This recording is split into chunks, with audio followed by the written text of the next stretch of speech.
Hej, det er vores hjemmeside, Oscar Cupcakes. Jeg vil egentlig bare starte med at logge ind. Så jeg skriver lige en login.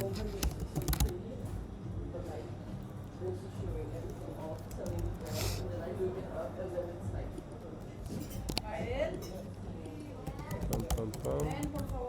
Skriver bare en kode 1, 2, 3, 4. Logger lige på. Det var et forkert login, fordi der ikke er blevet lavet login med det e-mail og username og password. Så jeg creater lige en user.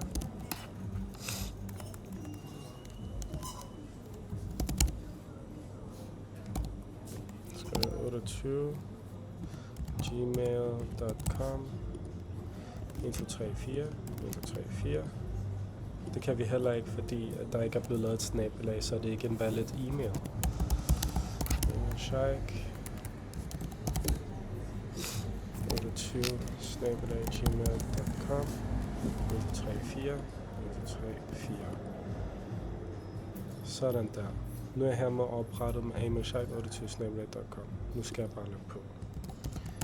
amelshike 28 gmail.com 1, 2, 3, 4. Og så nu er jeg logget ind som user, så i stedet for at den viser login og register, så viser den min e-mail. Nu kan vi endelig komme i gang med at tilføje nogle cupcakes, som I kan se.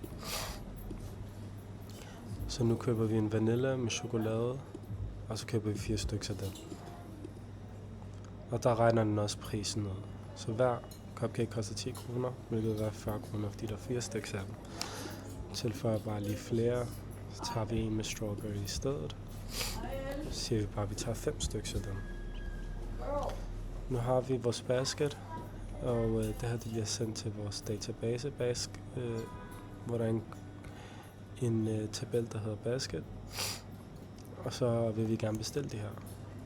Og der kan du se, at den følger stadig med til næste side. Vi kan udover det, kan vi også slette ting. Så vi kan bare slette, vi sletter den med chokolade. Sådan der, nu er den fjernet, og prisen bliver så regnet ud igen og opdateret. Nu kan vi bestille en cupcake. Så skriver jeg bare min rigtige adresse.